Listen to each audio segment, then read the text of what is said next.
Sidelines with Rob Brown. Talk sporty to me.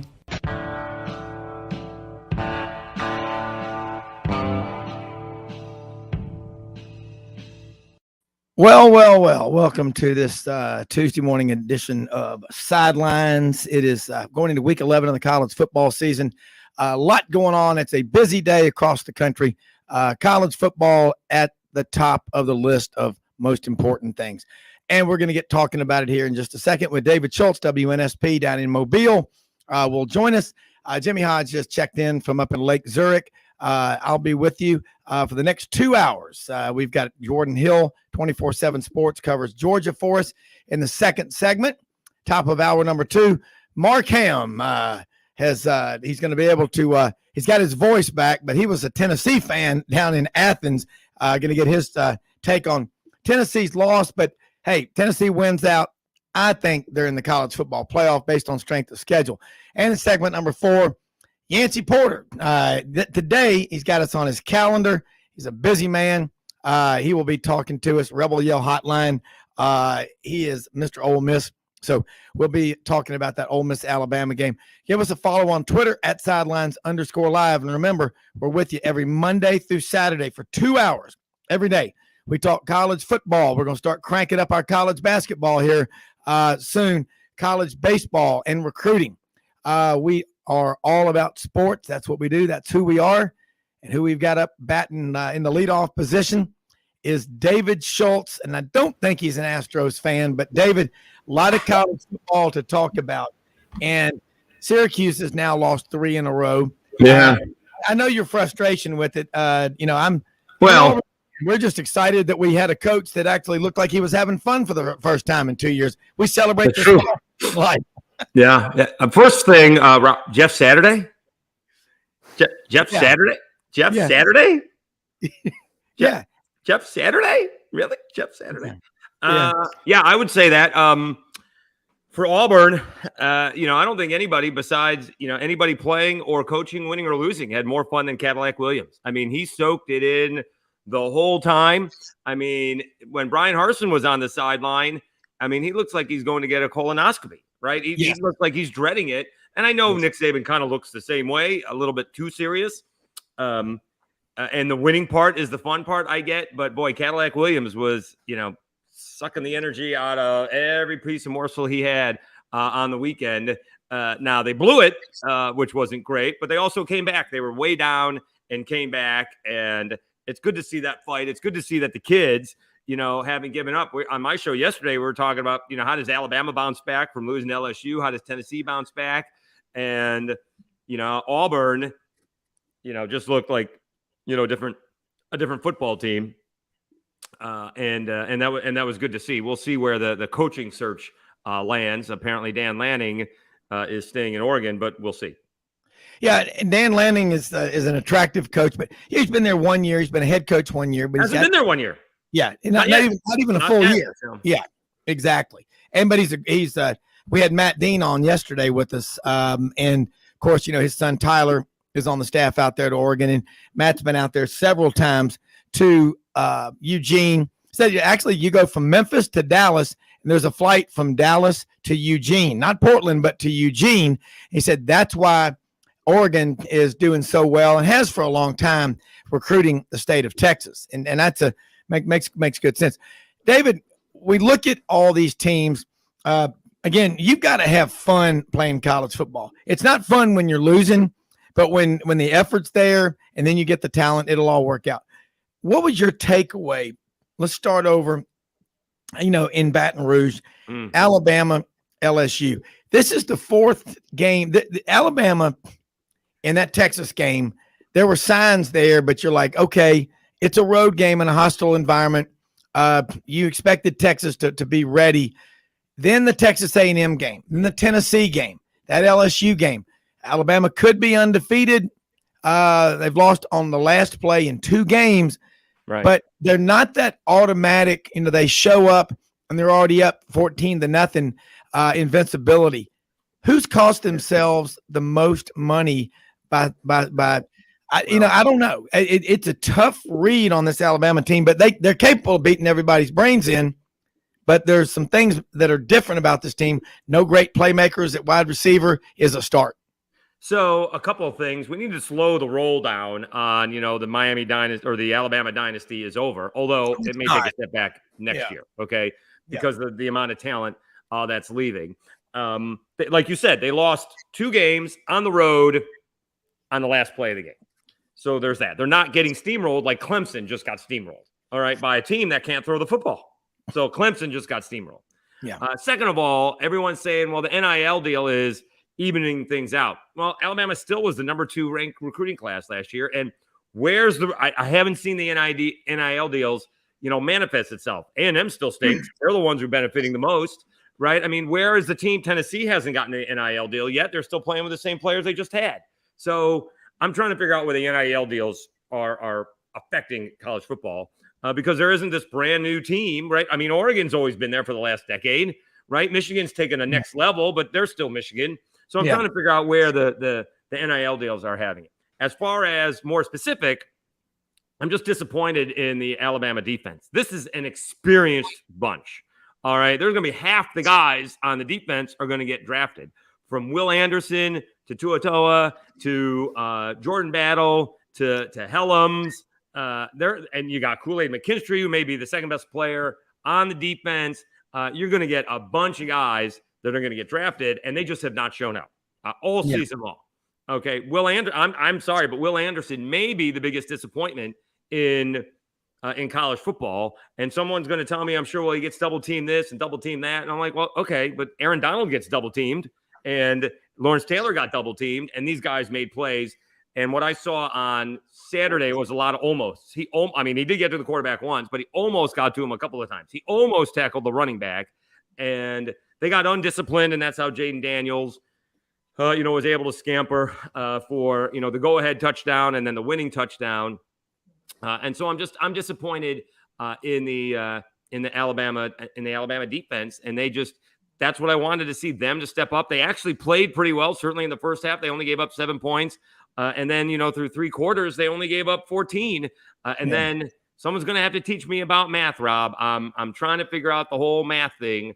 I'm all about analytics, and but I'm not a big fan of chasing points, and I think that's what Nick Saban did. I don't think the 2-point conversion chart should come out before 5 minutes to go in the fourth quarter. There is no reason to go for 2, even when to make it a 3-point game with 12 and a half minutes to go in the fourth quarter. You only go for 2 to make it a 3-point game when you're not possibly going to get the ball back. And not only did he go for 2 once, he went for 2 twice. Now, that's going to affect how LSU does it, but that was a foolish play both times, and it potentially cost them a chance to win the game at the end of regulation. So if someone's going to have to teach me about math about going from 5 to 6, because I don't see the benefits of that.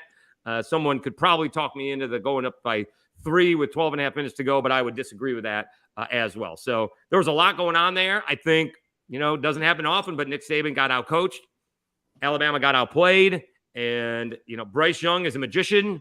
As far as who costs himself money, we got 4 out of the 5 teams right now at NFL Tankathon from what do you got? Houston, Carolina, the Raiders maybe, and Detroit, all going to need quarterbacks. Now, I don't think you're going to, reach for, a second-round pick of Jaden Daniels at 5, but the top 3 guys could all be quarterbacks. And so where does Will Anderson go? Somebody who I thought very well, maybe, depending on who's drafting number 1. But I would bet you all those 3 teams, at least 3 of the 4 teams, are going to take quarterbacks, and we'll see where Will Anderson goes. He may end up on the Steelers, which would be great for Pittsburgh. But, between Carolina, Houston, and Detroit, they're all taking quarterbacks, and we'll see what Vegas does. I actually saw that the Raiders can get out of the contract, pay them a lot of money, but it's only like a $5.6 million cap hit, so that's nothing. Yeah. Well, I think you hit on something with NIL. Alabama had the number 2 recruiting class, A&M number 1. And then look at A&M and Miami. The 2 teams giving out NIL, bragging about it, just in your face, right. Giving it out like Halloween candy, all right? Mm-hmm. And look at those teams. They're both beyond dumpster fires. They're 5-alarm fires. They're the Santa Ana winds blowing through California in the fall. Miami just got absolutely stomped at home 45-3. And you look at A&M. Jimbo went out and that staff and recruited a bunch of guys. I don't think they got 7 5-stars. I don't think they care about A&M. If you don't get guys that are the right fit, it doesn't matter how talented they are. If they don't buy into your culture, you got problems. And they're not the only two, but they're the two bragging the most. Luis Rojas or whatever, the billionaire trial attorney. Good for him. He's made a lot of money off of other people's misfortune. But I'll just say that looking at Miami, that culture, and they've got one of their own, Mario Cristobal. It's a mess. And everybody talks about the U coming back. Well, good luck. And as far as we've heard, anytime Alabama loses a game, people will try to claim the dynasty's done. That's BS. Sure. I mean, I remember in 2015, they lost to Ole Miss, and the usual suspects lined up to get their jabs in at Alabama. What I'm noticing about this Alabama team, though, is Will Anderson, did he lose 15 or 20 pounds to try to get quicker this year? Oh, I have no idea. Something is because he's not getting, like you say, you got to handle being double team, triple team, whatever. But you thought with Dallas Turner coming in, that would free him up. I'll tell you what, you have to be careful because it's so easy to just become mesmerized by the Alabama mystique of what they've done under Saban. But the rest of the SEC, the last few years, it's Alabama and Georgia. You've had Auburn in timeout, on their backs. You've had Ole Miss struggling, Mississippi State, LSU, Tennessee. Now these programs, with the exception of Auburn, when they get the right coach, they'll be back. There's been no competition in the SEC. And now that competition's coming, Texas, I don't know what we can read from that first game. But, I mean, Texas has still lost 3 games this year, and they give up a ton of points, but they played Alabama tough, and A&M played Alabama tough. Every week it's something different, David. Well, we'll see what happens with Texas. They got Arch Manning coming in, and so Steve Sarkisian is going nowhere anytime soon. And we'll see what the NIL deals pay off. But you're right. I mean, look what, Josh Heupel is doing. And again, I'm not sure what NIL deals, I mean, they were having some sort of NIL deals allegedly before the NIL deals came through. So, maybe they got some players that way. But, it hasn't taken effect yet. And I'm sorry. Now, Florida State may be different, but I mean, is there anybody on Virginia that's going to start for Miami? I can't imagine that. They beat Duke by like 30 last year, and they lost to them by like 25 this year. At home. An eight turnover day is tough to overcome. I don't know how much that is coaching. The players still have to play. So yeah, some of these guys I don't quite see it. And it's here's the good and the bad, right? So there's none of this, and I want to know what Jimmy thinks. First of all, we will be in Nashville next year for the SEC Media Days, and everyone will be on the A&M bandwagon again. All right. First of all, that's not going to happen because they're A&M. Okay, until I see differently, we're not going to do it. Ole Miss may be up there as well. And again, the thing is, Alabama's not going to be quite as good because you are losing Bryce Young, Will Anderson, among others. Okay, so that may be. So everyone's going to be I told you so, although I don't think it's going to be A&M. So here's the good and the bad, right? So the Auburns of the world, can turn things around fast because we've seen it with Josh Heupel. Right? We maybe has, Dan Lanning's doing a good job, although, again, Bo Nix has improved. Excuse me. And now he, has a 4th-year starting quarterback in college. That's unheard of anymore. And so he's got an experienced guy. So we'll see what happens when he has to break in the new guy. And so it's good and bad that these coaches with the transfer portal and NIL can turn things around fast. But now, you're expected to turn things around fast. Before, it would be like Nick Saban, right? Look at Nick Saban's record at Michigan State. It took him 5 years to get anything going. Took him 5 years. It was the 5th year that he did well. And usually that's the case. You want to go through one cycle of recruiting classes. You don't get that anymore. You get like 2. And that's why Brian Harsin is out. And he wasn't recruiting. Some of that's not his fault. Some of it was brought on by, the administration. But so it's good and bad. You don't have to wait. It's, 2023 when Auburn's going to have a new head football coach. Don't have to wait till 2027. They want to see turnaround, fast. We want to see it be competitive next year and maybe challenge for something the year after. But you got to turn things around fast. Kane Womack, the biggest difference between South Alabama last year and this year is the offensive line. They just rushed for 323 yards 321 yards against Georgia Southern. Georgia Southern finished with 366 yards. All right, the LaDainian Webb against Arkansas State finished the game off with 11 straight rushes, 11 straight. Yeah. Against Georgia Southern, the Jaguars ran 23 plays in the fourth quarter. 3 were kneel downs. So they ran 20 plays, 15 of them went to Webb. Just all running it right down your throat. It's not that difficult, but you can turn things around quickly with working the transfer portal, and that's what Kane Womack at least has done at South Alabama. And, they're not going to win the West probably, but they just set a school record for wins. They got a chance to get double-digit wins and in a bowl game. So they're having a really good season, and he's done it really quickly. Yeah, I mean, the Sunbelt, it plays really good football. There are a lot of good coaches down there. You saw Billy Napier get picked off by Florida last year from Louisiana Lafayette, and he's struggling. But again, you say it every show, I do. He wouldn't be there if the coach before him, Dan Mullen, was doing a great job. You got to remember that. And I look around at the SEC, just at all these teams, and I say to myself, how quickly can you do it? Well, you better be able to do the portal. That's what Lane Kiffin's done. I don't know. He's not necessarily the greatest high school recruiter in that staff, but they're great at going into the portal and filling needs. And we're going to talk about it. We're going to a break here. But I think that you're starting to see, it's not like your program is getting better and no other programs are trying to get better. Everybody else has access to NIL. Everybody else has access to the transfer portal in the SEC. So the competition is just getting stronger. And that's why if you sense a problem, you have to make a change quickly. And you got to get rid of a coach. If you know it's the bad hire, get rid of him. Auburn just did that. We'll see what they get right after this quick break.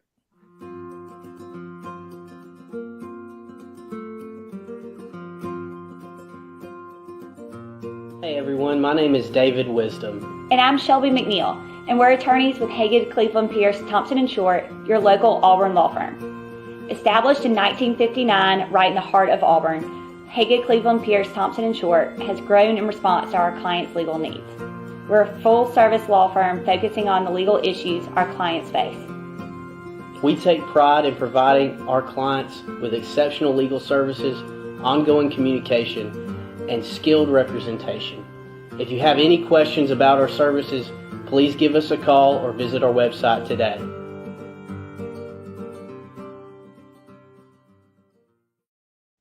All right, proud to have Haygood, Cleveland, Pierce, Thompson, and Short as sponsors of Sidelines. They've been the law in Auburn since 1959. Let's face it, folks, at some point in your life, you're going to need an attorney. They specialize in everything from A to Z when it comes to legal matters. So go to the website, call these people. I've known Phil Thompson for 40 years now. Luckily, 40 years I've known that guy. He is a great attorney. They're wonderful people to work with. Jimmy, get your thoughts on this stuff.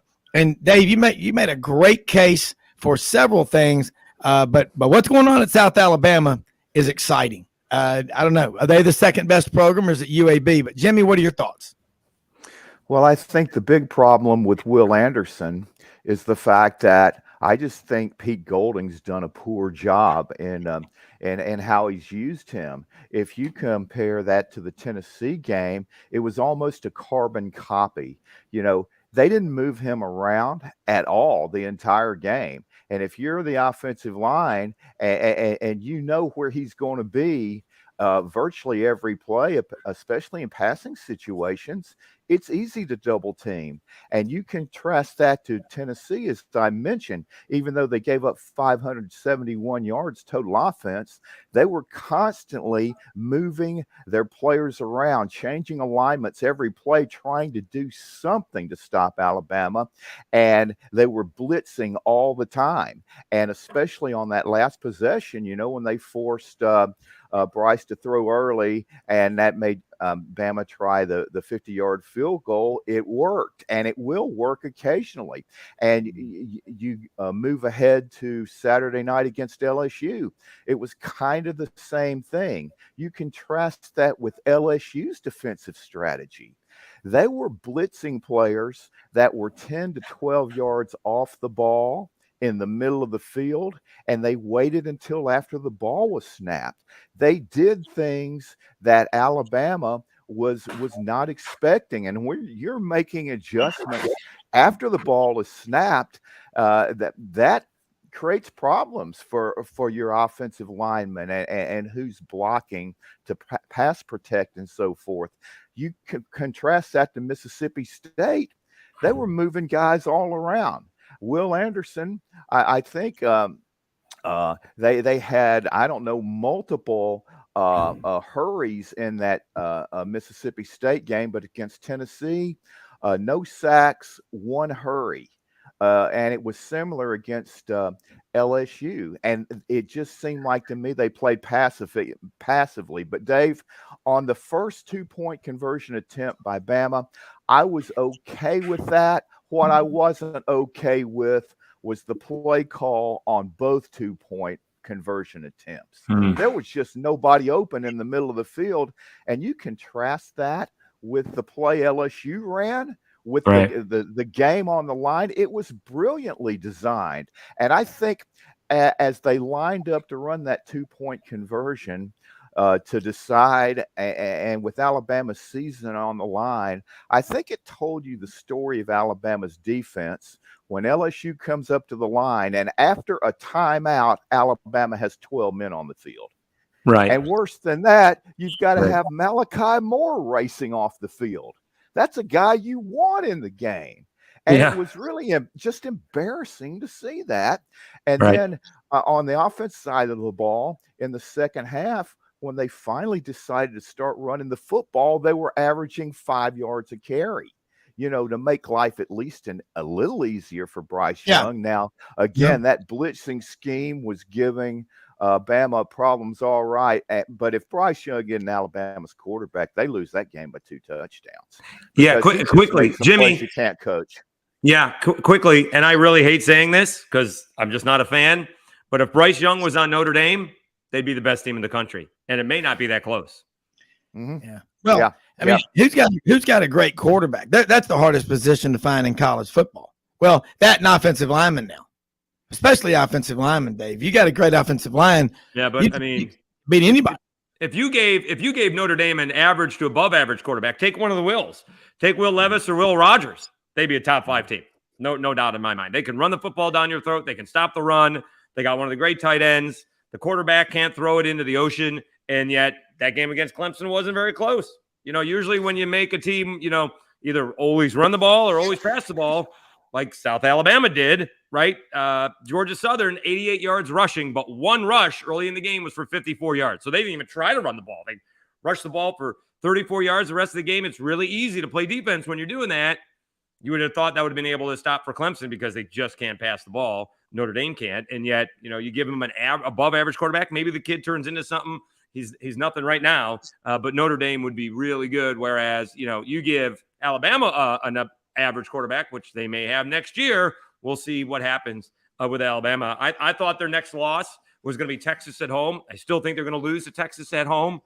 They're just going to lose too much. And I believe Texas is going to bring too much back. So it'll be interesting to see on how next season starts for Alabama. It could be a long season for the Tide next year. I mean, we got people around here that don't think they're going to beat Ole Miss. So they could have their 3 losses this year. So we'll see what happens there. David, looking around hold on, Rob, hold on. Jimmy, go ahead. No, Dave, isn't it ironic when, 4 short years ago, Clemson was going to be the dominant force in college football, and now they have 4 or 5 shaky performances already this season, and yet they're pick number 4 in the initial rankings, and they just get destroyed by Notre Dame, and you don't hear a word about it. Not a word, really. Right. It's like, it's just one of those nights. If that would have been Alabama, a lot of these same national media scribes would have been, wondering if they were going to drop the program or something. I mean, that's just how Alabama is scrutinized. And you talk about being without your starting quarterback. I mean, it just applies everywhere in college college football. Just look at Syracuse. What happens without their starting quarterback? I mean, you had the 23 minutes of possession, and that was it. 25 yards rushing. I mean, it's just a totally different situation, especially when you've got a really good quarterback that's such an important part of your success. Okay. Now, what I was going to ask you, David, was you look around, I think what's happening with Alabama is that the rest of the league, they're spending the money, they're spending the resources. And if Alabama, when you're dominant like Alabama's been for so long, and Clemson in the ACC, you fail to sometimes recognize threats. And Clemson's just internal. They the last few years, there's not the same program. They don't have the offensive lineman. They don't have a dominant quarterback, and they keep trying to make DJ Uiagalelei work. It's not. And I don't think they're willing to pull the plug and put in Cade Klubnik, the kid out of South Lake or whatever from Austin.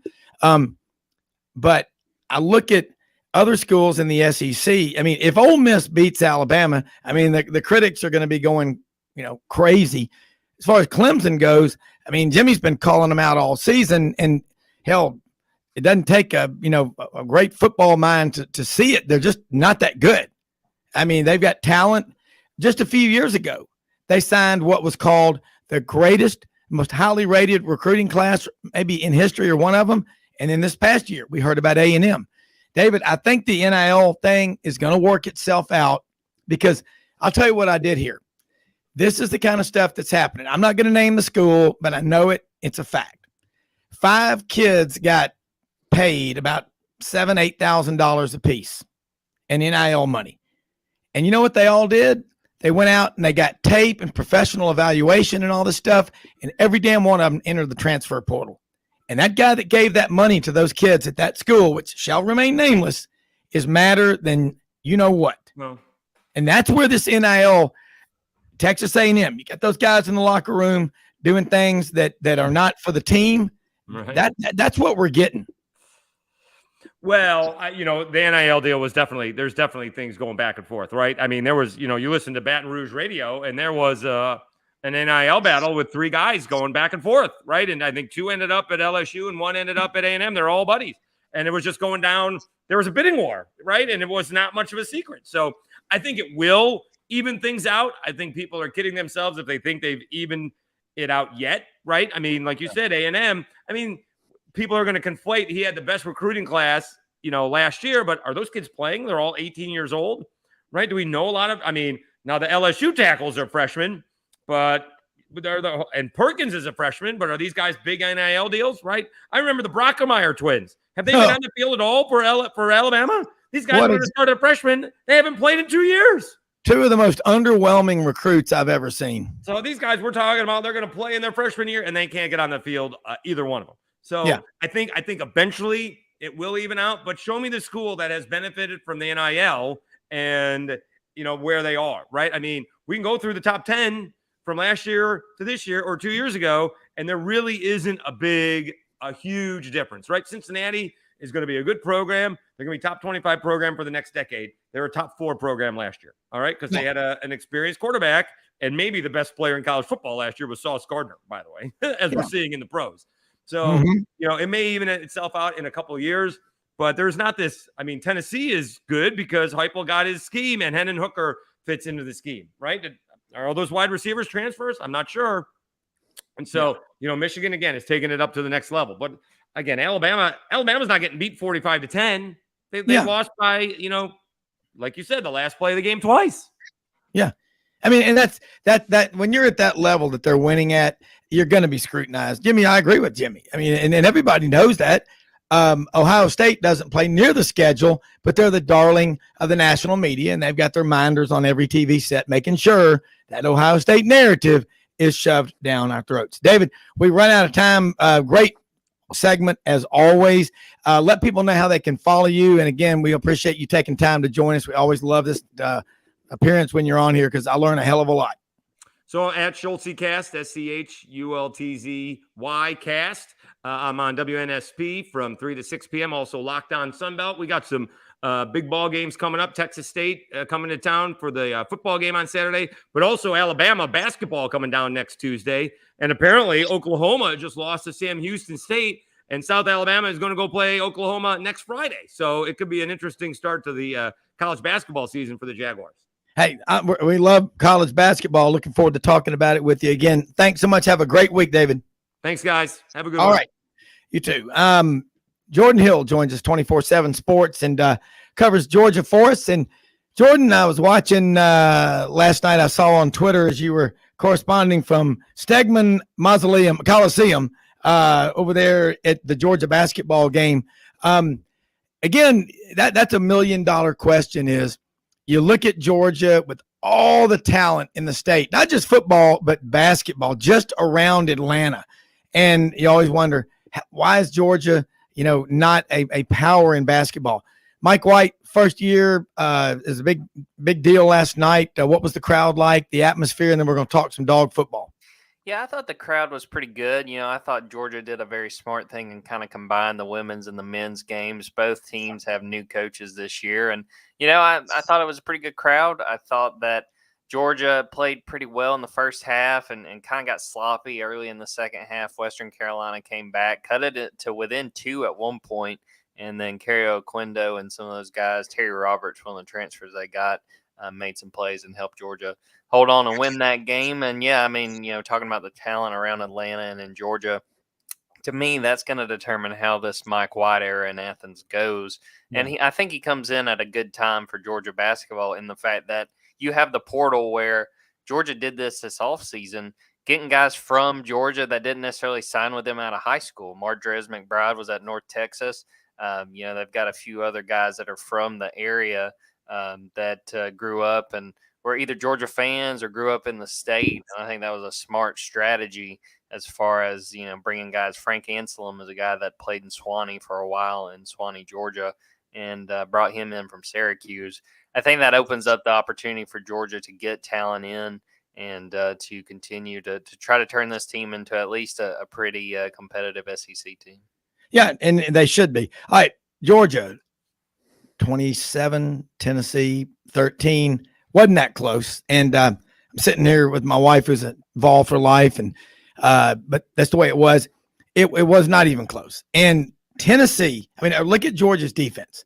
They've held Oregon and Tennessee to a total of 1 touchdown in between the two of them. Tennessee got 2 field goals and a touchdown. They held Tennessee without a touchdown. The number 1 or 2 offense in the country, like 55 minutes without a touchdown. And I thought if Georgia could get a couple of turnovers, man, that was anybody's game. But if Tennessee was turnover free, it'd be hard to beat. Of course, Georgia turned it over twice too. And if another person brings up, play that game again in the rain, do I need to remind them it rained on both teams? Quit whining. Quit making excuses. You got beaten badly. And Georgia's, are they better than last year? Because there was a gap when they didn't play all those ranked teams. Tennessee's strength of schedule has got to be best in the country. Their wins. But, man, Georgia just absolutely dominated them. It wasn't that Tennessee had a bad game. Georgia didn't let them do what they like to do, so call it what you want. Yeah, I think it was a game and two. If people think Tennessee might have played that game different in the second half without the rain, Georgia basically just, as someone described it over the weekend, let the air out of the ball. They had a drive in the third quarter where they ran almost 9 minutes off the clock. They get 3 third down conversions. They would have done more, I think, to light up scoreboard if they knew that, ball control and even just holding on to the football was key. There was fumbles by both teams in that third quarter. Yeah, I think, that Georgia did just about as well as you could have anticipated against Tennessee. I picked Georgia going into that game, but I thought it'd be close. I said Georgia by 4 points just because I knew what Tennessee's offense could do. And credit to Glenn Schumann, credit to Kirby Smart. They did an excellent job getting those guys ready. Well, they did. And I just – the one thing that made me very, very suspicious, we're about to go to a break, was all that money coming in on Tennessee because everybody can't be right at the same time. And that's why there's so many tall buildings and nice hotels, and they make so much money in Las Vegas because people group think. Everybody just lined up, and Georgia, Kirby Smart is a master motivator. You're around him all the time. I'm not, but watching from afar, he can get you fired up for anything. And he uses it, and he knows when to appeal to the Georgia crowd. And I mean, that was an incredible atmosphere, and Tennessee looked rattled. And of course, who wants to go there and play Georgia between the hedges right now? And we're going to talk about it. I know Jimmy's got some questions, and you only have a short period of time today, so we got to be quick. But we're going to be right back after this quick commercial break. Jordan Hill is on with us right now. 24/7 Sports covers Georgia here on this Tuesday edition of Sidelines.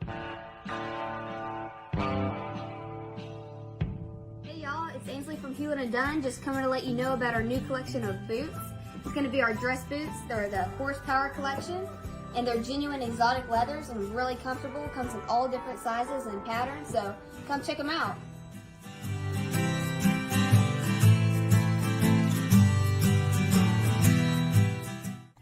Red River Ford and Toyota, located in Wynne, Arkansas. If you're in the market for a new or used car, truck, or SUV, call, go online, or drop by and see them. Located 45 minutes from Memphis, go off the 4-city exit on I-40 and go north about 15 minutes on Highway 1. Easy to work with and still believe in customer service. If you live out of town, they will deliver your vehicle to you. RedRiverFordToyota.com. Just see what they can do. Strengthen your seed zone this spring with quality tillage equipment from House Industries. Located in Cherry Valley, Arkansas, House Industries specializes in manufacturing superior equipment that will minimize your downtime and keep you working in the field. To ensure the highest quality control, all design, fabrication, and testing takes place in a 99,000 square foot manufacturing facility located right here in the heart of the Delta. Locate your nearest House equipment dealer online at houseindustriesinc.com. House Industries, breaking ground. Sidelines with Rob Brown. Talk sporty to me.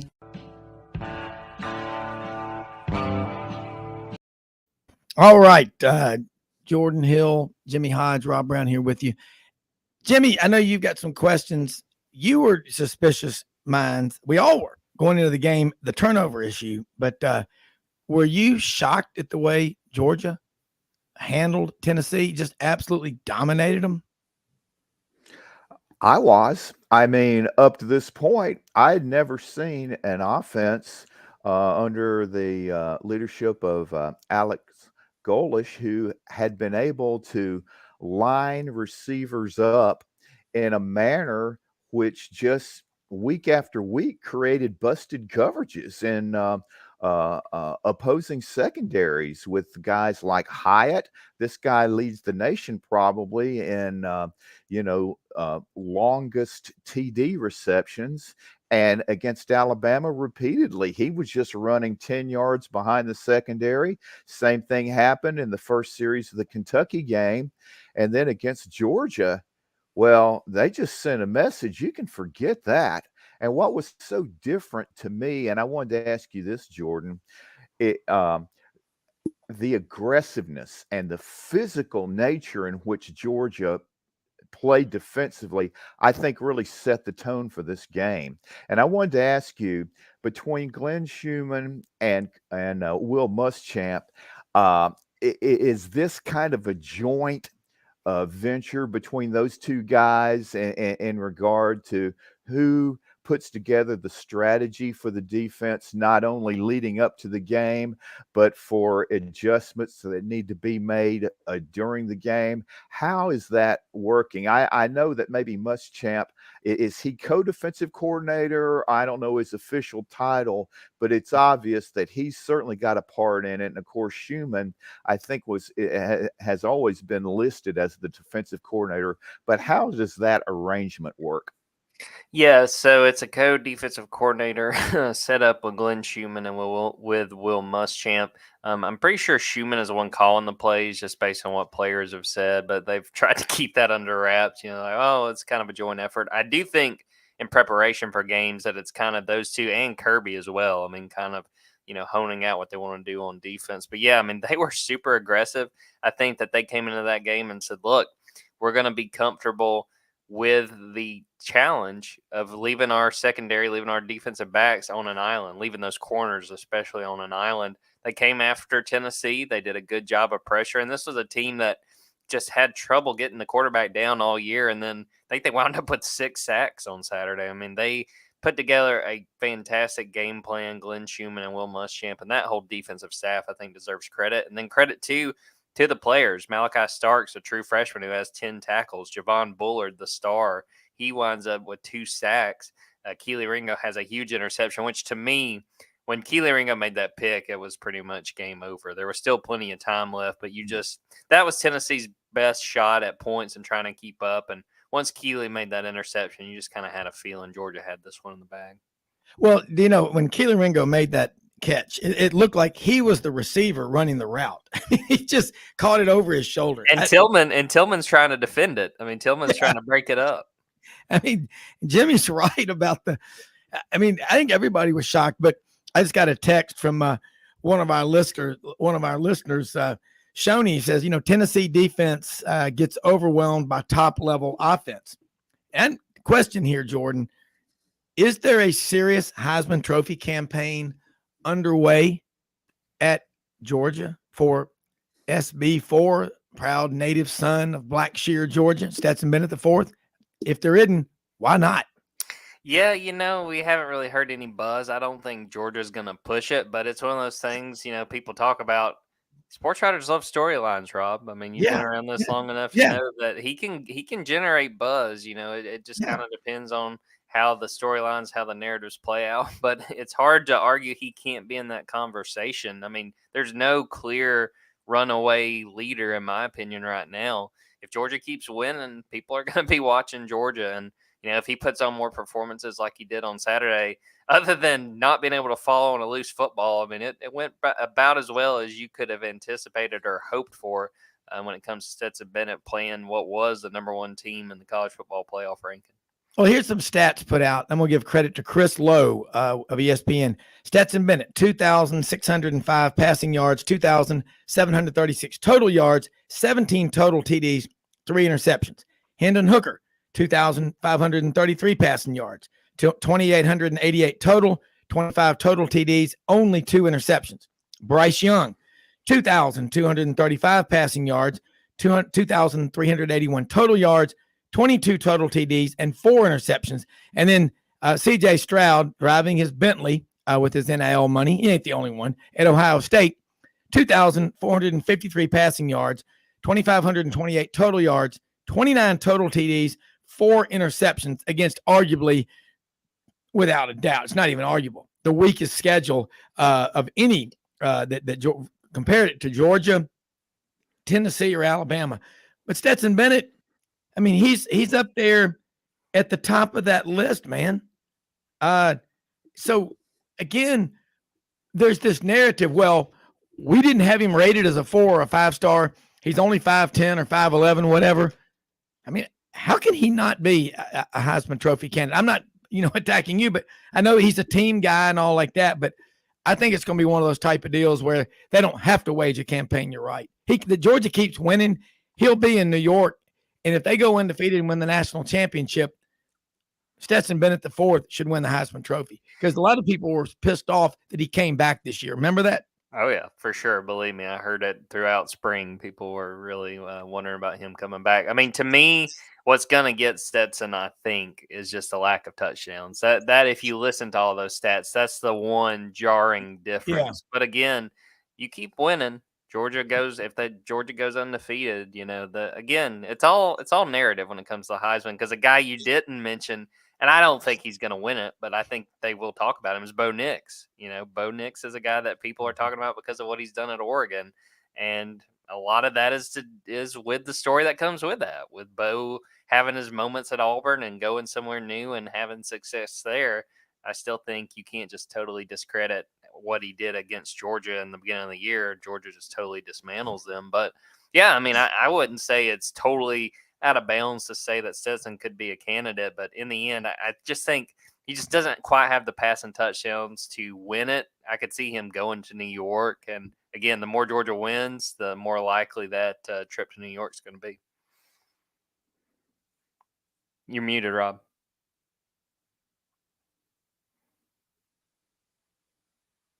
But I look at it. You hear me now, Jordan? Yes. Okay, sorry. And I understand those stats. And that was something Chris Lowe put out, and give him credit. A great journalist.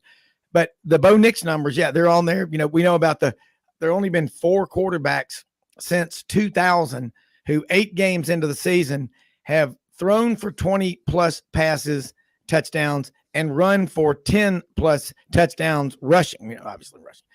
And Bo Nix is one of those, along with Patrick Mahomes and Jalen Hurts. And there was one other quarterback on that list, but that's an impressive list in its own right. But it's fun to watch Georgia play football. I know you've got to go. You've got a commitment. Let people know how they can follow you, and look forward to having you on next week, and appreciate your time always. Yeah, absolutely. Dogs247.com, on Twitter at Jordan Davis Hill, at Dogs247. Getting ready for a trip west, going to Mississippi State on Saturday, and getting ready to hear some cowbells when we get out there to start. I love those cowbells. They are fun. Remember, they say they can't ring them once the play starts, once they break the huddle. They always follow that rule, don't they? Oh, absolutely. By the book. Yes. All right. Be careful, Jordan. All right. Thanks, guys. You bet. All right, Jimmy, make a campaign. Sell. Let's see. You look at what's on TV, ESPN, Fox, all the national shows, CBS, and whatever. They all have agendas that are geared toward bringing in eyeballs from certain parts of the country. If it gets down to a national championship matchup, the end of the season, well, it'll already be awarded. But let's say when they pick the playoff rankings, and Ohio State and Georgia are in that top 4. Both teams are undefeated. Okay. Who wins the Heisman? CJ Stroud, Stetson Bennett. If they continue both on the trend that they are, and let's say Stetson picks up a few more touchdowns to make it look good. I don't know. I mean, I don't think Georgia's concerned about, the Heisman Trophy. I think they're just now can see light at the end of the tunnel of having that opportunity to go back to back and really establish themselves as, if not the top college football program in the country, certainly, in that top 2 or 3. But when it comes to the Heisman Trophy, though, and it gets to mid-November, which is where we will almost be on Saturday, it's a week-to-week deal. CJ Stroud just had horrible numbers against a 1-win Northwestern team on Saturday. Now, granted, the weather wasn't good and it wasn't conducive to passing, but once you get this far in the season, they really start looking at numbers, And another guy we have not mentioned, and he's very under the radar, but Max Duggan, the quarterback at TCU, has had an outstanding year. And if they happen to go 12-0, win the Big 12 championship game, if they got to the championship game at 13-0, I think he would certainly be in New York. But again, it's just a week-to-week deal. I think another thing that hurts Stetson is that the previous high-profile game they played was against Florida, and it was mentioned that in his 3 games against Florida, he'd thrown 5 interceptions. And so, he didn't have an outstanding performance in that game, but, that doesn't matter. It's whether you won or lost. But things like that do get brought up every time you're in a high-profile game, and you almost have to be really good in every one of those games to keep your candidacy, at the top of the list. Yeah, great point. Now, it's something interesting from the College Football Insider. Victories versus Power 5 teams with a winning record among college football playoff contenders. Tennessee has 5. Clemson 4, Georgia 4, LSU 4, Ohio State 4, TCU 4. Michigan 3, Oregon 2, UCLA, UNC, USC 2 each, and Ole Miss 1. What do you draw from that, Jimmy? I mean, Tennessee's strength of schedule, like I said, it's got to be the best in the country. I think if they win out, they're in the playoffs. But those other teams in there can make a case too. Georgia's right on their heels, and Georgia beat them head-to-head. Yeah, I would have to say that Arkansas has had the toughest schedule in the country. I mean, no doubt, hands down, But out of these teams that are in the playoff contention, absolutely. I mean, Tennessee, and I mentioned that earlier with the 5 wins, against ranked opponents. And whereas Georgia, that was really their first big game against Tennessee. I mean, we all knew this was year one for Billy Napier at Florida, but still there was some concern coming into this Tennessee game because against Florida, they had a 28-3 lead at halftime, and the Gators came out, got a quick score, then a turnover, scored again, and the next thing you know, it's 28-20, and it started to get interesting. But again, though, as good as Georgia was on Saturday, you still had that performance against Missouri. They had a bump in the road against Kent State.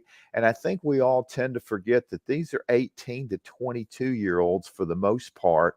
And from week to week, you just don't know what you're going to get. And that's why national championships just can't be, awarded before they're played, because, again, there's still no way at this point in the season to be able to predict injuries. If a key player gets injured, just ask Alabama last year. It can just overturn everything. And so that's why you just have to play the best you can every week and just hope you can be as healthy as possible and have as many of your top players available for that playoff run, to try to finish the deal. Yeah. You look at the transfer portal, the impact. I mean, Alabama brought in, and I really was high on Jahmyr Gibbs, still am, but the offensive line problems, and everybody seems to have them. You just don't see. Now, Arkansas, Sam Pittman's an elite offensive line coach. They're really strong, but man, there's a lot of teams. Georgia's leading rusher 8-9 games into the season, I doubt has 500 yards.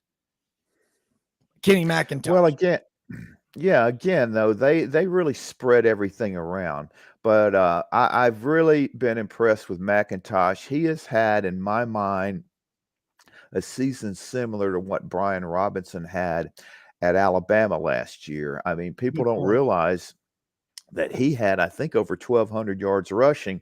Now, he's had a lot more carries than McIntosh, and McIntosh is used in the passing game more. They've thrown out into the flat to him a lot, which has given him favorable one-on-one matchups. But they've really used him very effectively. And Todd Monken has had a great year. It kind of reminds me a couple of years ago of the season that Steve Sarkisian had, in coordinating the offense. He just seems to make every play call at the right time. He seems to know how to use all of his weapons at his disposal. And, it's just been really impressive to watch. He puts talent on the field at every position. That's what he does. And I do think he's an excellent play caller, and I'm surprised he's not being mentioned for the Auburn job and other jobs that are vacant right now. Look at Dan Lanning, the job he's doing. Of course, he's got a really good resume. He's been with Nick Saban. He's been with Kirby Smart. He's a Kansas City guy. I don't know what his long-term aspirations are, but he's a really, really good recruiter. And the staff that he's got together at Oregon, they're tough. They're going to be a tough out, Oregon, for anybody. I don't know if we have to be careful of reading too much into what's going on in the Pac-12 this year, because you have to consider, all right, well, who is the dominant team there? Right now it's Oregon. And what happened when they played the SEC's dominant team? But that was game one in Atlanta. They're a different team now. It would probably be a closer game if they played again right now. But Bo Nix since then is having a hell of a year. Kenny Dillingham, he is an excellent play caller, offensive coordinator. He's going to get mentioned as a head coaching candidate. If you think about it, he probably needs a few more years under his belt. I mean, he's 33 years old. That's not the issue. It's, being a head coach is completely different than being a coordinator. Because when you're a coordinator, you actually get to coach. We'll talk more about it right after this for hour number 2 on Sidelines.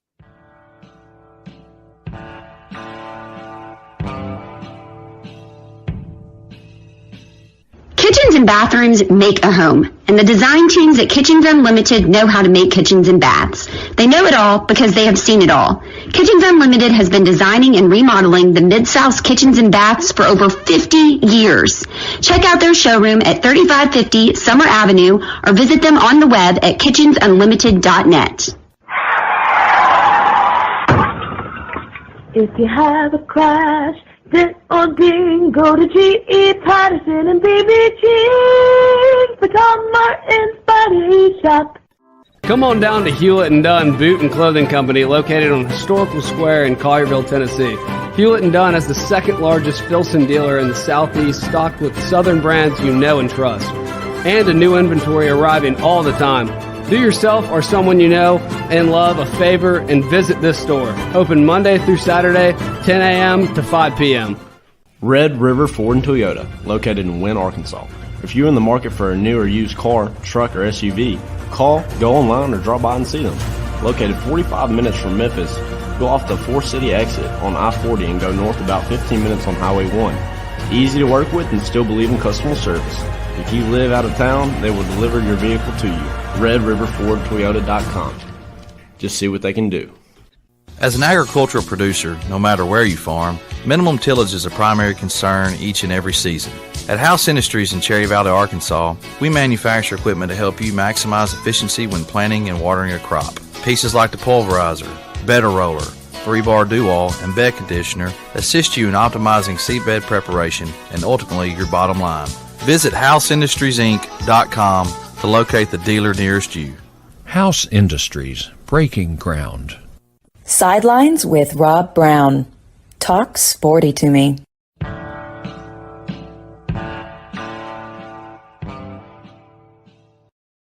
All right, hour number 2, about to get cranked up here. Mark Hamm, Rocky Top Tennessee Tailgate Report's going to join us. And interesting to get his take from a Tennessee perspective, but I just think it's not complicated. Tennessee wins out with their strength of schedule. They're in the playoff. Other teams, Georgia, they keep winning. I mean, they're guaranteed. And it's almost from the West, could LSU, if LSU wins out, or Ole Miss, now if LSU has to lose a game, and they have 3 conference games left, they go to Arkansas Saturday. And a lot of people that I pay attention to that know the betting lines, and one of them was like Arkansas. He thinks Arkansas is going to get LSU. I think LSU is coming in this game laser focused, but I think Arkansas. It's been a while since they had a big win. Beginning of the season, beating a playoff team from last year, Cincinnati, that was big. I think Arkansas. This is an all hands on deck. I think they're going to absolutely give everything they've got. You're going to see everything Arkansas is capable of doing Saturday, 11 a.m. in Fayetteville when LSU comes to town. But if LSU wins out, how are you going to keep them out of the playoff? If Ole Miss wins out and LSU loses one of these last 3 conference games they have, how do you keep Ole Miss out? So this year, and we've talked about it a lot on the show, it's the strongest case right now, if some things happen, for the SEC to have 3 of the 4 teams. And Jimmy, what would the Ohio State Minders, the people up in New York on the 3 city blocks that try to control everything that we think about from the moment we wake up till the moment we put our head on the pillow at night, what will the reaction be if this happens and you have Tennessee, Georgia, and either LSU or Ole Miss, and they're 3 of the 4 teams? I think if Ohio State lost out, they'd still want to put them in the playoff. Well, there's no way on earth, under any circumstances, that the powers that be are going to allow 3 SEC teams in a 4-team playoff. It's not going to happen, even though if it's obvious they have 3 of the best teams in that 4-team arrangement. It's just not going to happen. There's just too much pressure from very powerful media people and figures in college athletics. It's just going to be too. And this is why I've said all year that this is a year that they really needed 12 teams in the playoff. so that now everybody has that shot.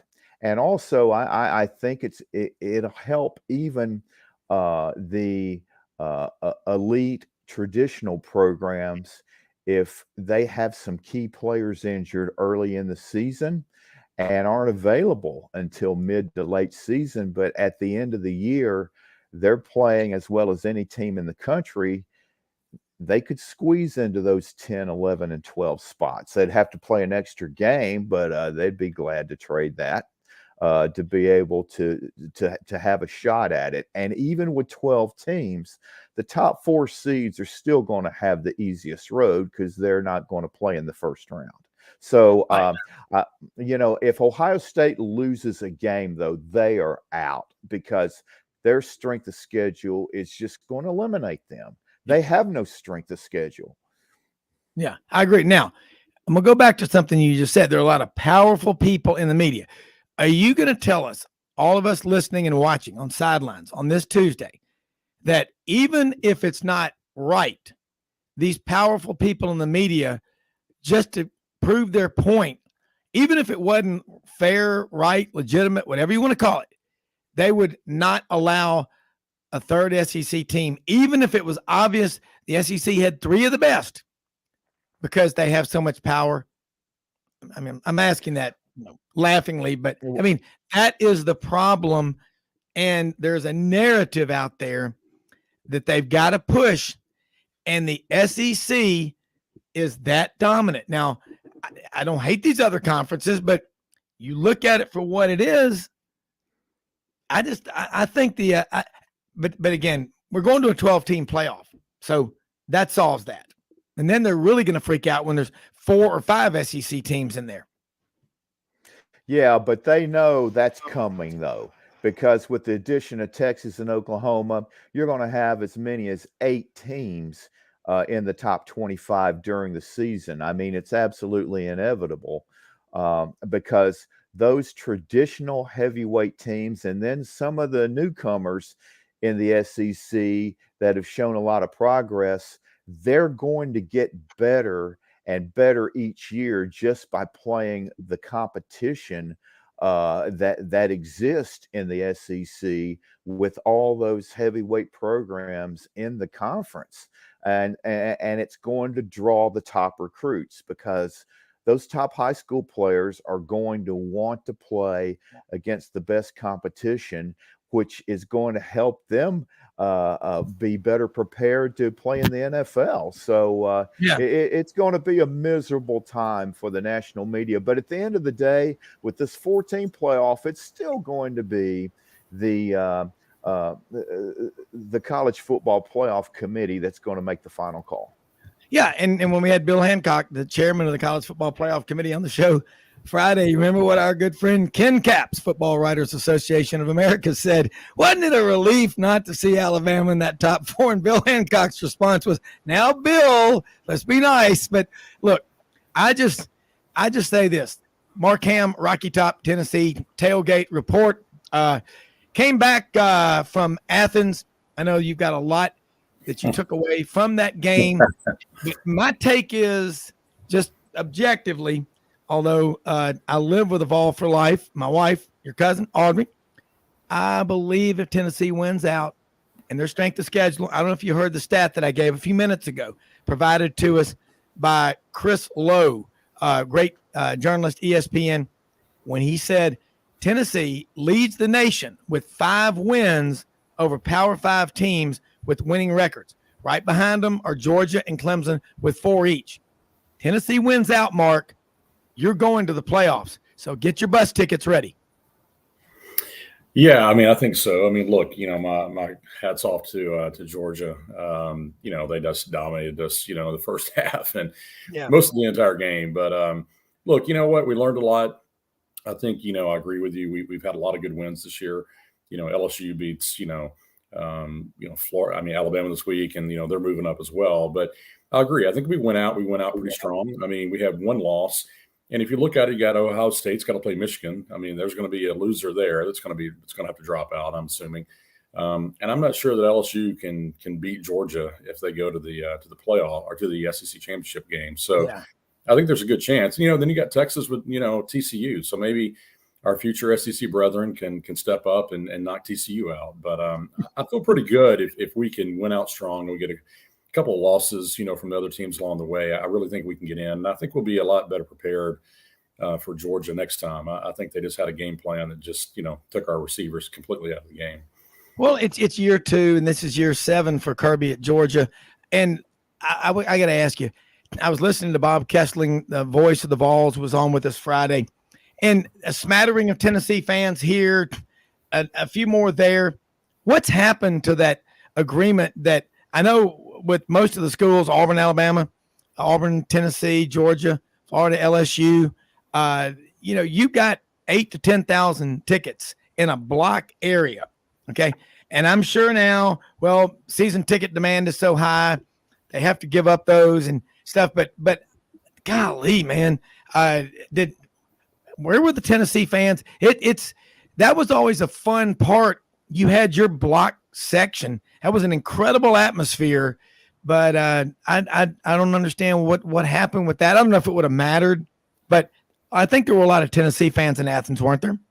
Yeah, there are a lot of fans there. I think, obviously Georgia came out and, you have this type of, matchup. It's, probably once every, 10 years you have something like this that goes down. But I will say I bought my tickets in the Tennessee section and I was down pretty low and pretty much everyone around me, there were Tennessee fans, but we were in the lower section right below the band. But then above us, it was all Georgia. So, I agree. I really thought there would be a lot more Tennessee fans, but I guess we didn't get the allotment. Who knows? I think, that's just kind of what happens. But, I think most of the people had to buy their tickets, through like, Ticketmaster, which is what I did. But I was around a lot of Tennessee fans, which was good.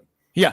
All right, one more thing before I go to Jimmy. What were you most surprised about that Tennessee couldn't do against Georgia that you thought they'd be able to because they did it against Florida, or they did it against LSU or Alabama? We couldn't throw the ball. I mean, there was one point in the third quarter we had 24 rushing attempts and 19 passing attempts, and that's just not who we are. But, I did talk to, I won't say who, but they're good friends with one of the receivers on the team, really good friends. And he said, hey, they jammed us at the line. They kept us from, getting off the ball very quickly.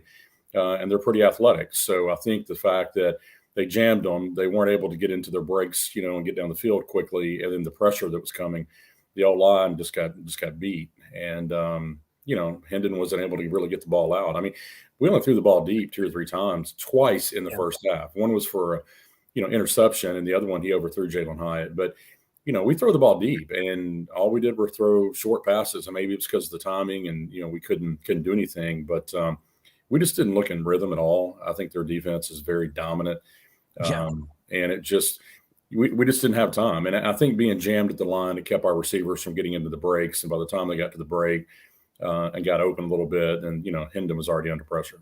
Yeah, Jimmy. Well, first of all, as far as the playoff goes, I think the only way Tennessee wouldn't be in the playoff if they went out would be for LSU to win out.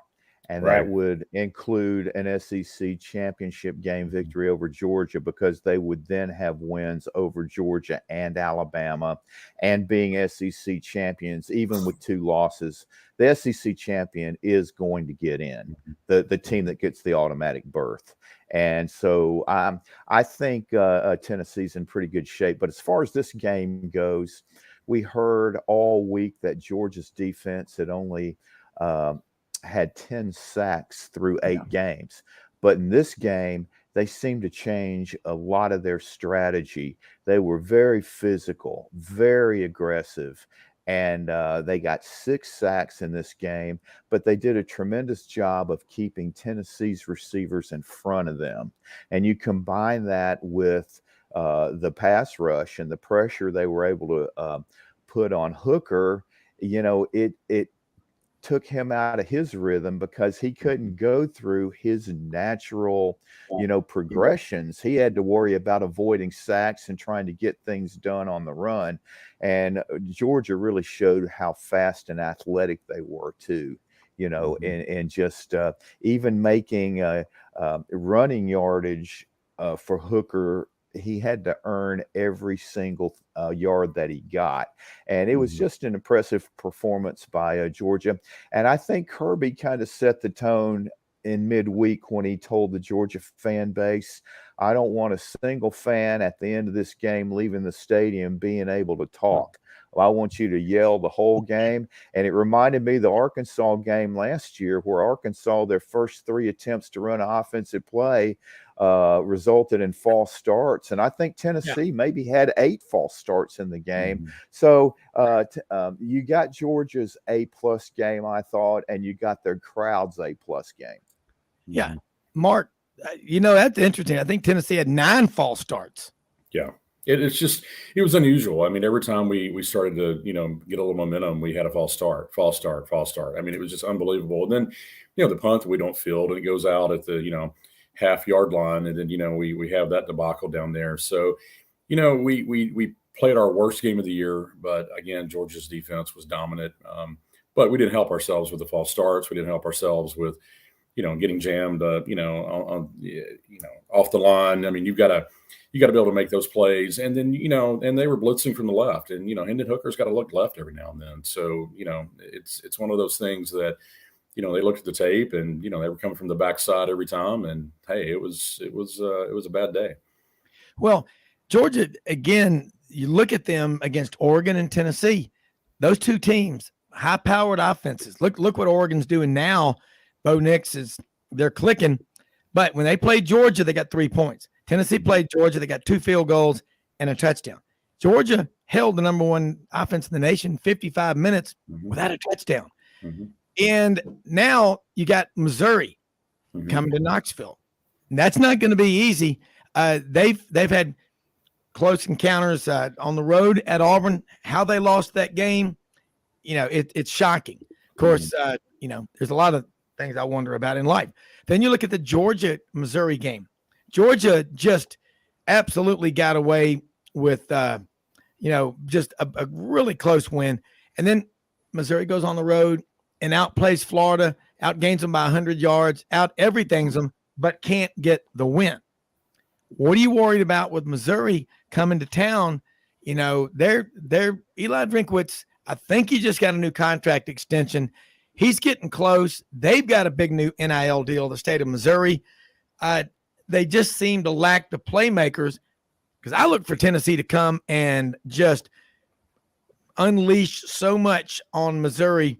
I think it's going to be too much for Missouri. I think Tennessee wins big. Yeah, I think so. I think if they learned a lot. I didn't like the fact that the CFP rankings came out and we were above Georgia, into that game. I think that motivated them, motivated the crowd. Yeah. It was just the perfect storm of, again, I give everything to their defense. Their defense is dominant. But I just don't think we were ready for that. We weren't ready. We weren't ready for a defense like that because we haven't seen one all year. And maybe we won't see another one. I mean, Alabama's defense was, better than Georgia when we played Alabama. It's dropped since then. So I think maybe we were a little too confident or overconfident, going into that. But we saw some things we haven't seen. But hey, you know what? I think he's going to learn from that. I think if we get into the playoffs and we see him again, it might be a different game because we know what they're going to do now. We know they're going to jam us. We know they're going to be uptight and up close on us. But they do have, a lot of the talent to handle that. I really think that they're probably kind of pissed off right now. I think they're a little embarrassed. And I expect us to win big the next 3 games. I think they're going to put it all out there in the field because they know they somewhat control their own destiny. If we win big, and we got to win big, 30, 40 points every game, I think a couple of people fall, we can get to the playoffs. And I think that's the motivation right now. We'll go back 2 years ago. We're about to go to a break. Remember the Tampa Bay Bucks with Tom Brady first year there at quarterback? Got drilled by the Saints a couple of times, I think, in the regular season. And I was watching going, how are they going to do it? And they won the Super Bowl and beat the Chiefs. And I think Tennessee can do the same thing. You got drilled by the best team in the country. And you're right. It was the perfect storm, and it rained on both teams. There'll be something good for Tennessee coming out. Right after this break, more Sidelines.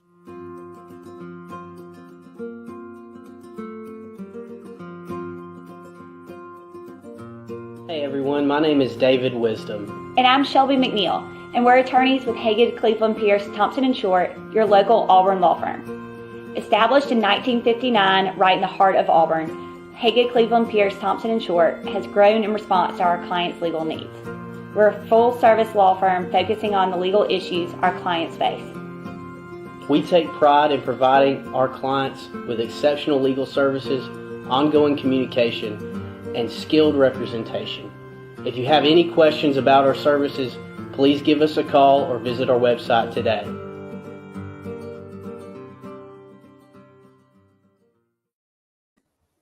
All right, Mark Hamm, Rob Brown, Jimmy Hodge here on this Tuesday edition of Sidelines. Mark, with Tennessee in year 2 and NIL, everybody's got it. The portal, everybody's got it. Go back 2 years ago, we know Tennessee lost 38 to the portal, another 4, let out of their national letter of intent, 2 more medically retired. So you had 41. I mean, that was an unbelievable hit that they took. Maybe Tennessee's ahead of schedule, but in today's world, you better be showing signs of progress really early on, especially in year 2, year 3. And I think about Hendon Hooker. Still only has 2 interceptions on the season. You feel like Tennessee, you keep talking about you'll learn. Georgia will come up with a different defensive game plan if they do play somehow again in the playoffs. You never know. You better be prepared for it. But you don't want to let the game beat them 2 weeks in a row. And I agree with you on that. I think Tennessee has a really good football team, strength of schedule, wins over Power 5 teams. And, that win on the road at Pitt, when they only scored 3 points in the second half, that's when I knew this is a pretty damn good Tennessee football team. And I think the SEC's got Georgia in the East, and then you go over there in the West. Alabama was the alpha dog. They've been beaten twice. LSU is rising. Ole Miss plays Alabama Saturday. I mean, it just there's nowhere to hide, but there's a lot of teams that have been down for years that are coming back. And what Tennessee's doing this year, I think, is incredible. That win over LSU gets bigger and more valuable every week, doesn't it? It does. And, and that's the thing, again, if you look at the Georgia game, we didn't play well. The second half was a little bit better, but we only allowed 3 points in the second half, and maybe they didn't have to go out and score again. But, the defense stepped up. We played a little bit better. I mean, we were an 8 or 9 point dog, and we lost by 14. So if you look at it, even though it looks so dominating, it was a dominating performance by them. But, it's not like we got beat by 40. We got beat by 14, on the road to the, former national champion. If somebody had told me going into this game we'd be 8-0 and ranked, number 1 in the country, I'd have told them they're on crack. It's been, what a year for us. So far. And, if we end up 11-1 and go to the playoffs, who would have expected that? No one. So I think, to your point, I think we got a coach that gets it. I think, a lot of the recruits that have been up here for some of these games are going to continue to come and join us. And I think we're just going to get, better and better.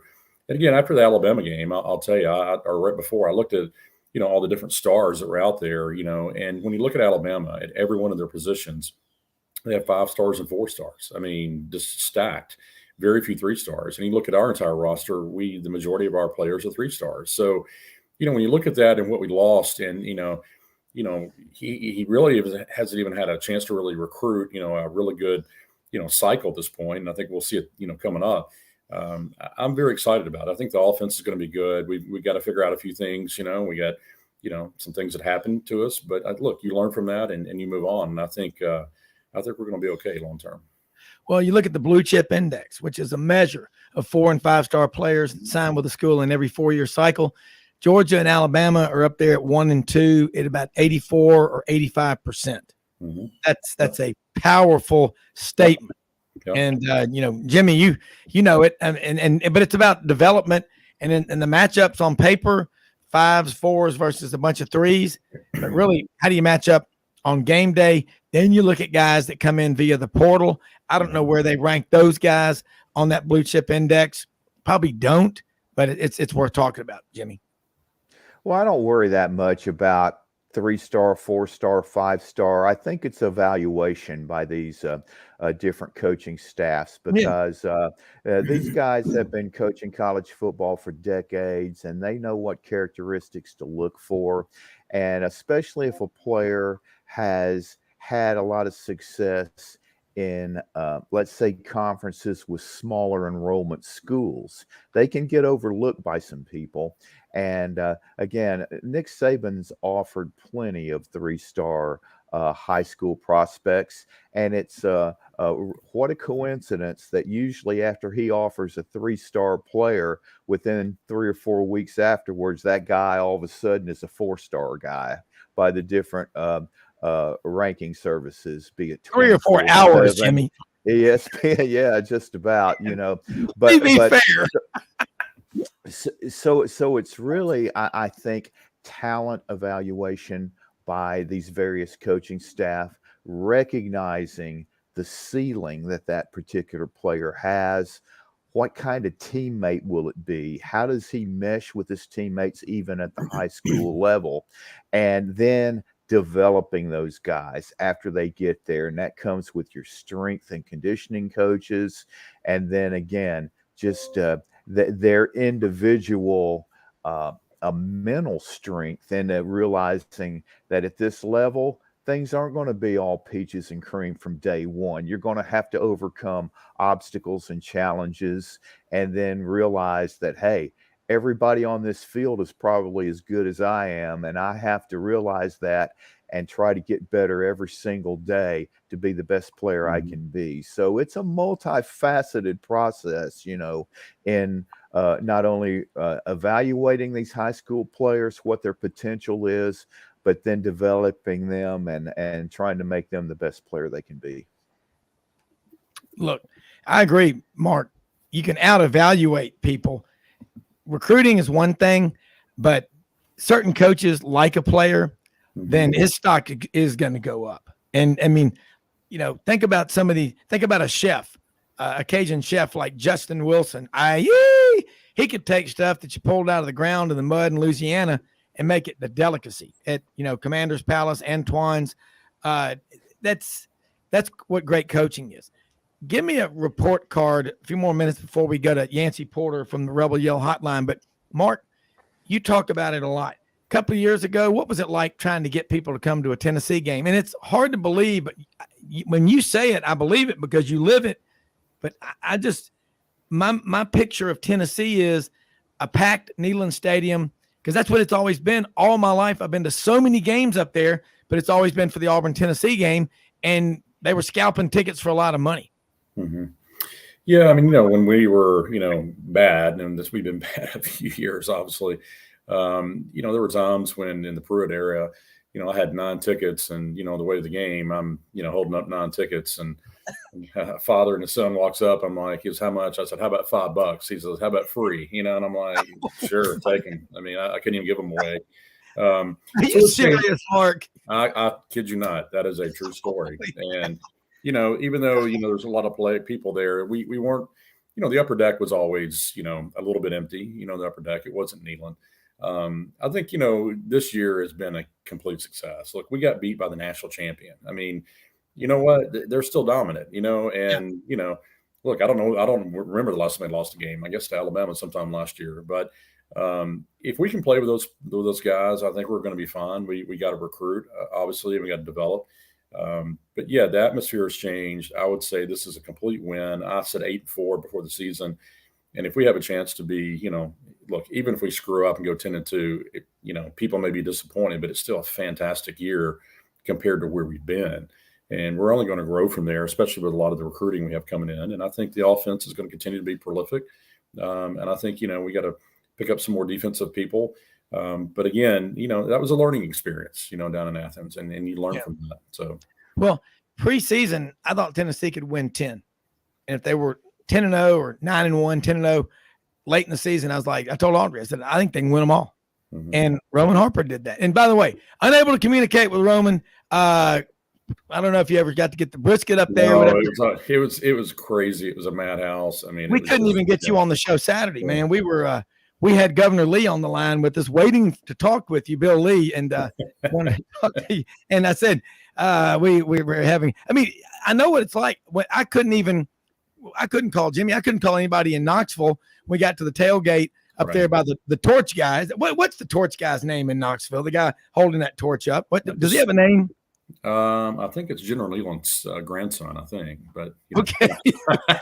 I mean, Jimmy knows what I'm talking about. It's called the circle or whatever. But just the torchbearer in Circle Park. He's the torch guy. He's the torch guy. But man, I got to tell you, and Jimmy, you've grown up in Knoxville.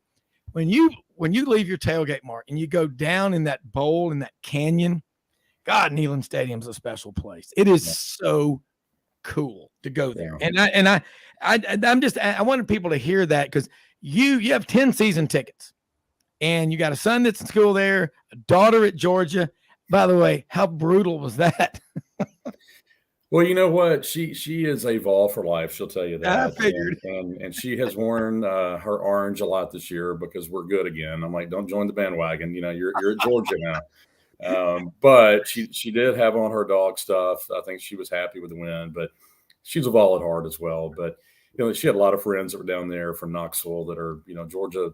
Some of those kids are at Georgia, some are at Tennessee. But it's all a good rivalry. It's all good. Look, I met with had a tailgate down there that was phenomenal and some friends from here, and they welcomed us with open arms. And of course they made us drink a lot to make us a little more happy. So anyway, it was a good time. It was a great time.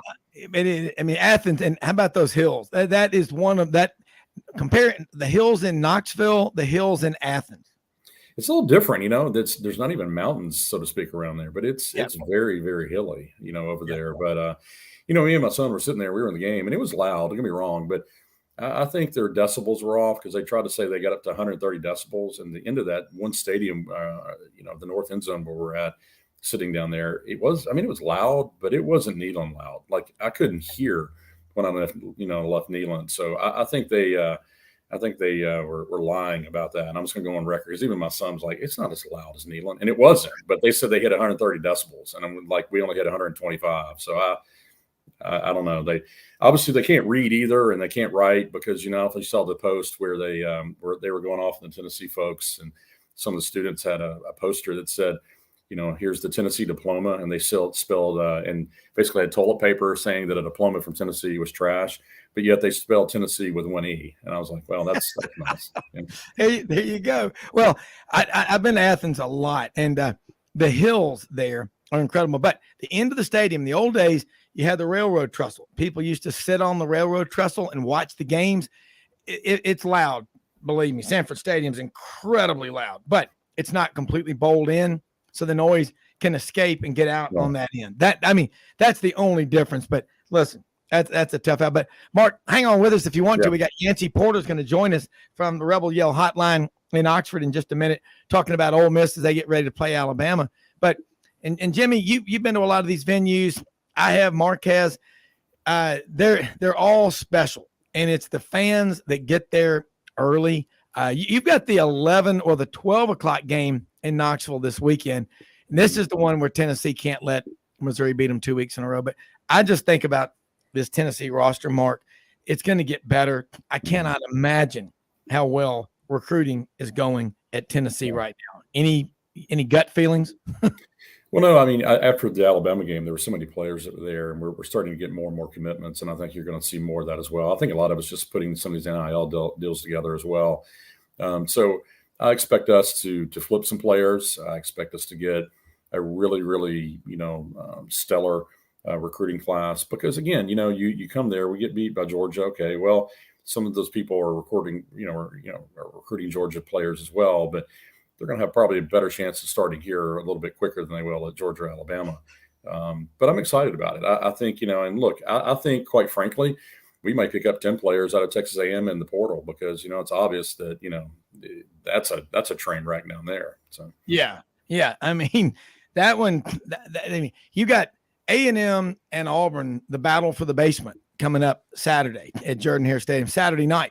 Ought to be quite an atmosphere. I think they signed 7 5-stars last year at Texas A&M, and I wouldn't be surprised if Walter Nolan doesn't end up back at Tennessee. He was from out in Cordova here in Memphis, Mark, at St. Benedict, and then he ended up going to Knoxville Powell, and then he ended up going to Texas A&M.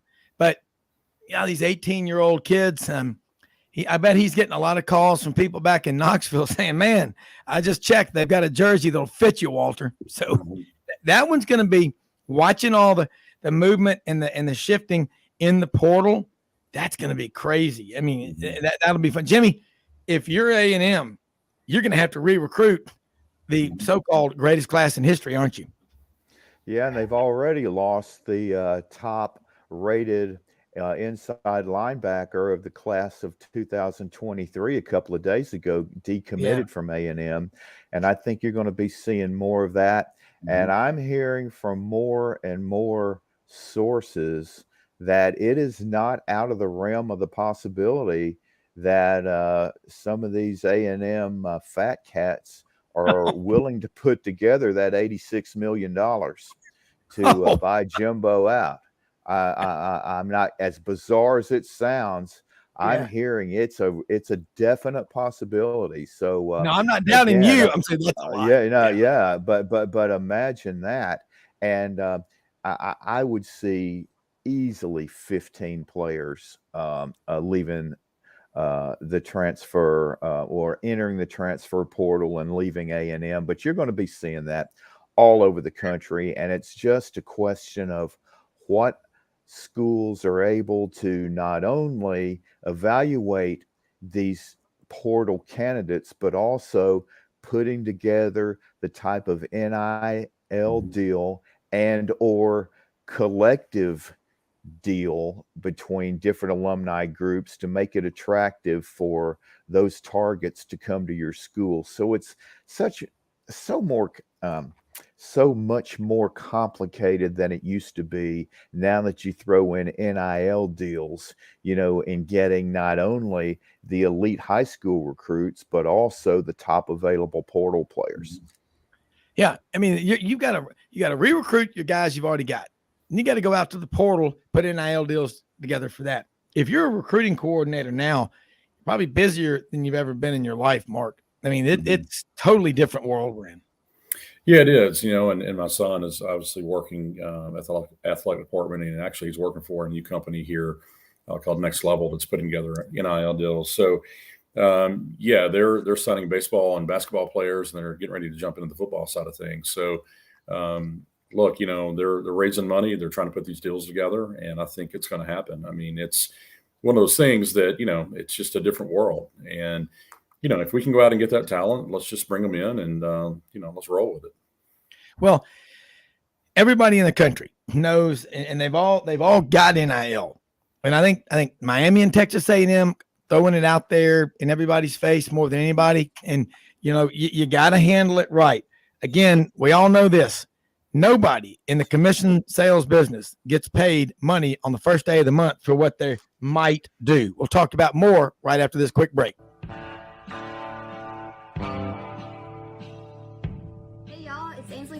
Done, just coming to let you know about our new collection of boots. It's going to be our dress boots. They're the horsepower collection, and they're genuine exotic leathers and really comfortable. Comes in all different sizes and patterns, so come check them out.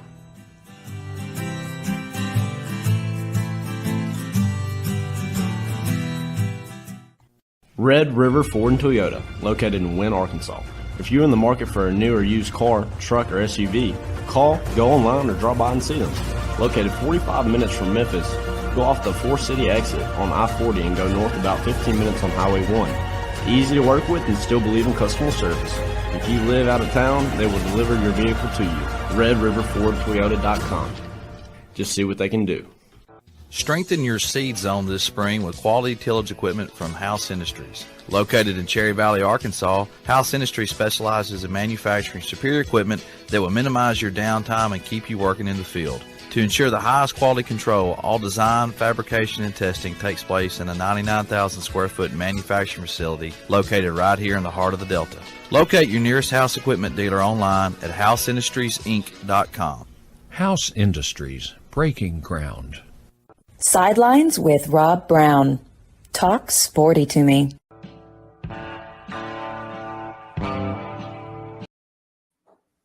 All right, Rob Brown back here with Yancy Porter joins us right now. Rebel Yell Hotline. Mark Hamm in Knoxville, Jimmy Hodge in Lake Zurich, Rob Brown from Red River Ford Toyota in Wynne, Arkansas. Yancy, Sorry about that. We'll get started now. Ole Miss has Alabama coming in this weekend. I don't remember the last time Ole Miss hosted Alabama with Alabama coming off of a loss. But Ole Miss is a top 10 team. Alabama is a top 10 team. Wow, what an opportunity for Ole Miss. Ole Miss wins out and LSU loses a game. Rebels got to be thinking, hey, man, we're going to Atlanta, play for the SEC championship. Last time I remember a game like this, was it 2003? Is that about right, Yancy? 2003, Ole Miss and LSU. Ole Miss. Yeah, Yancy, your mic's muted. But you think about that, Ole Miss and Alabama, this is the biggest opportunity probably since that 03 game. Yeah, the Auburn game where Treadwell, tore his knee up there on the 8-yard line. Arkansas game on 4th and 25. There were some big ones under Freeze as well that could have sent them to Atlanta. But look, guys, I can see a man over there with a Tennessee cap. Georgia's really tough. I think maybe the best way to the playoffs is not playing Georgia. Yeah, that could be it. Yeah, Yancy, you're breaking up. So we hopefully we can hear you. Have you heard anything I've said? Yeah. You were just saying the best way to the playoffs is something about Georgia. Let LSU go play Georgia. Let Ole Miss win out and backdoor in the playoffs like we've seen Bama do a couple times. Georgia's just on a different level than everybody else. Yeah, they really are. I mean, and this Ole Miss team now, quarterback situation, are you really comfortable with the quarterback play to this point in the season? Alabama, this Alabama defense is not Georgia's. It's not a great defense, but it's loaded with talented players. And at some point, Will Anderson, Dallas Turner, Henry To'oTo'o are going to get a bunch of quarterback sacks. What are you worried most about in these matchups on game day? Well, Alabama, I believe, is giving up 102 yards rush. I mean, you got to remember, Bama's 2 plays away from being undefeated. They miss a field goal. Tennessee gets 15 seconds left, gets 2 passes down the field, kick a field goal, and then obviously LSU goes for 2. So, man, this, just 2 little plays there, and Alabama's sitting at number 1 or 2 in the country. Obviously, I think everybody agrees Georgia's the best team in the country right now. Alabama's still a top 5 team. Make no bones about it. I personally believe that 4 SEC teams, along with Ohio State, are the top 5 teams in the country. We know that we're not going to get 3 teams from the SEC in the playoffs, but Ole Miss still has a shot. They just got to take it one game at a time. This is obviously the biggest obstacle. My biggest worry with Bama is Young, just making plays, ad-libbing, getting out of the pocket. If you can make him a pocket passer and keep him between the tackles, you got a chance. But once he breaks containment, he does special things. Yeah. Mark, I know you got a couple of minutes before you got to go to a meeting. A quick question for Yancy Porter with Rebel Yell Hotline. So, look, what do you think is going to happen with Lane? You think he's going to stay at Ole Miss, or you think there's going to be some enticement out there? Maybe A&M. You never know, right? I think there's more noise coming from the outside of Ole Miss than inside. I don't really think there's a lot of worry from the Ole Miss side that Lane's going anywhere, to be honest. Okay. Yeah. And what did you say last week, Mark, along the line of your question? Yancy, you said last week within 48 hours of your appearance last Thursday or Friday, over 2,000 people had joined the Ole Miss NIL collective. I mean, what's that number right now? Make that 4,000. They have the Ole Miss family is stepping up big time. They've collected over 4,000 members in the last week since that rumor came out. So maybe another school can rumor to want Lane too, and Ole Miss can continue to build this NIL fund. They're doing a Grow collective where they're trying to unify all. In the past, there's been probably 10, 15 different funds going around, but now they're trying to get it under one big umbrella, and that's really helping out a lot and really got everything organized. Walker Jones, a former All-SEC linebacker that was the vice president of Under Armour, is now in charge of it, and things are really taking off on the NIL way. But Lane's got a great thing going here. I've always said that if he goes anywhere, it's going to be in the pros somewhere on the beach. Auburn, Lane, he wants to run the program. As everybody knows at Ole Miss, there is not even one alumni involved in the program. It is his program. Nobody else has access. That will not work out at Auburn. I could not think of a worse fit than Lane Kiffin at Auburn. Yeah, I don't think he leaves Ole Miss. I mean, like Neil McCready said, historically, is Auburn a better job? He goes, yeah, sure. But right now, why? Why would he leave? I don't care how much money Auburn offers him. Auburn's, and it's got to be a great fit for both to work. I mean, that's for sure. Jimmy, questions with the Yancy Porter Rebel Yell Hotline. Well, Yancy, I'm not a mathematician, but you clarified last week that Lane was making $7.7 million, and it sounds like the developments you've described among the Ole Miss alumni, it creates a scenario that, if necessary, Ole Miss would be more than willing to up the ante to 10 to 12 million a year, for Lane, if that's what it takes. Yeah, that's fully expected. He can go 10 to 12 million, 5 year. You get 1 year rollover, Mississippi, 4-year contract, total 5 years. Now, a lot of people say that hurt the Mississippi schools, but I can't think of one instance that it has hurt. You look at all these schools like Auburn where they're given 7, 8, A&M 10-year contracts, and then it comes back and bites you in the booty. So I think it's a smart law that Mississippi has in place. We don't have a lot of them, but I think that is a smart one. Lane's not going anywhere at Ole Miss. He knows it's his job. The per year will be as good or better than anywhere he can get in the country. He's got the NIL backing now. There's really nothing he doesn't have in his toolbox to do what he needs to do. Will they raise money like A&M? No, but nobody in the country is going to do that. Not even Alabama or Tennessee or Georgia. They're in a unique position over there. But he's going to have all the necessary tools, to do what he needs to do here at Ole Miss. And this is not a homerism speaking. I think if it were someone besides Auburn, someone on the beach, right, that is an NFL job, maybe that could happen. But you got to remember, his daughter just moved in with him, moved from California. She's enrolled in Ole Miss already as a freshman. His son is moving in with him this summer from California. The roots are really starting to develop over here at Ole Miss for the Kiffin family. Yeah, I mean, it's very obvious to me that he loves being where he is, and they can get the money together. I mean, you look at, somebody sent me a text yesterday, Yancy, during the show. Auburn right now, with all the mess of giving that 7-year deal to Gus, the $32 million buyout, which they had to pay $21 million and change. Auburn right now with buyouts of former coaches and their assistants, and bringing in Harsin, and his buyout has spent right now over $73 million on mistakes. That's why I say the Mississippi law of 4-year contracts with a rollover. I love that. Very wise one. Yeah. I love that Mississippi law. That is a great law. And I don't know why more people don't do it, because A&M gave up all their leverage. And Jimmy mentioned a minute ago, there's some A&M boosters. There's a room full of J.R. Ewings out there, I guess, willing to throw money away, which is what you're doing. But I tell you one thing, if he gets bought out, I don't know how Ross Bjork survives, because he did this unwarranted contract extension last year. Like, who was coming after him? Kevin Sumlin has a better record in his 5th year at the same number of games and everything, more wins over ranked teams at home and on the road, every category, than Jimbo. You can spend all the money you want on NIL, but if those guys aren't buying into what you are doing, it doesn't matter. In fact, it makes for a miserable, toxic locker room, Mark Hamm. Wouldn't you agree? Mm-hmm. Yep. I got you. I think I'm on mute. No, I'm not on mute. No, sorry.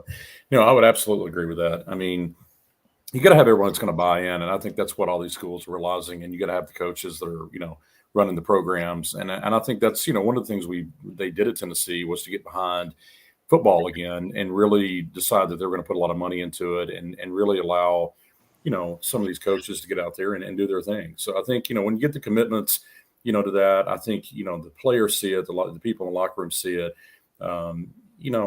It's a business now. I mean, it's always been a business, but it really is a business. And the more that you can provide, things for people and get them involved in it, I think the better your program is going to be. Yeah. Yancy, injuries. Everybody's beat up at this time of the season. Give us a health report, offense, defense, special teams, all of it, Rebels, as they get ready for the game coming up against Alabama Saturday, because that's going to be an incredible atmosphere down there. But you got to have everybody on there ready to roll. We've lost Yancy. Hopefully he'll come back, but he's back in here with us. Yancy, got to ask you about the health status of Ole Miss getting ready for Alabama Saturday. Quinshon Judkins, Zach Evans, Jackson Dart. I mean, Jackson Dart, he had 105 yards rushing against Auburn. What's Ole Miss need to not do to beat Alabama? Because right now, Ole Miss wins out. They're in territory. They would have an 11-win if they do it. An 11-win regular season, which they've never done in school history, I don't think. Not regular season. Yeah, I think it's pretty easy. Ole Miss has got to run the ball effectively, right? So you're going against Alabama's strength, which is stopping the run. Alabama's weakness is their defensive backfield, right? And if you look at it, I think Alabama has caused 6 turnovers all season, which is just historically bad for Saban coach team. So they've got to continue that trend. Don't turn the ball over. And Dart's got to have a big game, right? They're not going to be able to run the ball for 400 yards like they're on with everybody else. They've got to be able to run the ball effectively, though. I'd say, if they can get to 180, 200 rushing yards, I think Ole Miss is in a good spot. Defensively, again, they can't play that 3-high soft zone like they did against LSU. They got to mix it up. They got to play press coverage. They got to get after Alabama. And, this is nobody really knows what to expect from Alabama. The Saban coach team has not been in this position, I don't think, since Saban's been there outside his first year. So they're out of the playoff race. There's still games to be played. I expect them to still come out hard. But if Ole Miss can punch them in the mouth really early, and maybe it can snowball throughout the game. But, again, Alabama's a top 4 team. Make no bones about it. Yeah, I mean, talent-wise, they're top 2. So, all they got to do, they get it together. I mean, they're not going to go down. Nick Saban is coaching those guys, Jimmy Hodge, as hard as he probably ever has in his career. He hears the outside noise, but most importantly, he in his mind, and he's a great coach. He does not want to lose that grip on college football. Well, I think it can go one of 2 ways. I mean, there is a segment of players, especially the seniors and juniors, that will be going into the NFL draft, that really want to win this game, because if they're able to win in Oxford on Saturday, it would just about clinch the 15th consecutive season at Alabama of 10 wins or more. If they were to lose on Saturday, they would have to win the last 2 regular season games plus the bowl game. So again, when you've lost 2 gut-wrenching games like they have, players can react one of 2 ways, as I mentioned earlier, and we'll just have to see how it goes. But I think one of the big problems, especially defensively, Yancy, in both the Tennessee and the LSU games, from a coordinator standpoint, Alabama played very passively. They did not move around their players, try to confuse LSU and Tennessee's blocking schemes. They did very little blitzing. So it's easy to know where Will Anderson is every play if he's not moving around, and you can double team him. and kind of take him out of the game. But the first thing I'm going to do if I'm Ole Miss, I'm going to try to ram the ball down Alabama's throat and see if they can stop the running game. And then if they do, then they're in a position to throw whenever they want to, not when they have to. So it's going to be a really interesting matchup. And with Ole Miss having 2 weeks to get ready to play this game, Lane is going to be in a position to throw everything but the kitchen sink at Alabama's defense. And he is. You know, the game was won in the Alabama-LSU game. LSU's defensive line just simply whipped Alabama's offensive line. And we saw the same thing when Ole Miss played LSU. LSU's defensive line in that second half whipped Ole Miss's offensive line. And we're talking about a good offensive line for Ole Miss. They've only given up 7 sacks all season. 4 of them were against LSU. So they lead the SEC in sacks given up. They lead the SEC in rushing. That's a very good offensive line for Ole Miss. So that's nothing to be ashamed about with LSU. LSU might have the best defensive line in the country, and that's even including Georgia. That number 40 Perkins for LSU has a chance to be the number 1 draft pick. He's special now. Ole Miss, again, they've got to contain Young, and they got to shut down the Georgia Tech transfer. Jahmyr Gibbs. Gibbs. He leads the SEC at 6.8 yards per carry. I still contend that Ole Miss needs to shut the Alabama running game down to make them one-dimensional, because if they come out and Ole Miss, like you were talking about Alabama playing passively on defense, we saw Ole Miss do that several games this year, right? And it caught up with them against LSU. So they've got to be aggressive. They got to have some exotic blitzes. They got to do some press coverages. They got to get out of that 3-high zone and really get after it like they started doing in that really the middle first quarter through the rest of the game against A&M. Just come after it aggressively. Offensively, I think Jonathan Mingo is going to be a huge key. He needs to make a minimum of 3 splash plays to really open up the running lanes. But if Ole Miss, I'm with you, Jimmy, if they can come out and run the ball effectively in that first quarter, that Kiffin's got Saban right where he wants them. Yeah. Unfortunately, we've run out of time, but great report. Yancy Porter, Rebel Yell Hotline every Monday night, 6 to 7 p.m. Central, WHBQ in Memphis and Super Talk, Mississippi.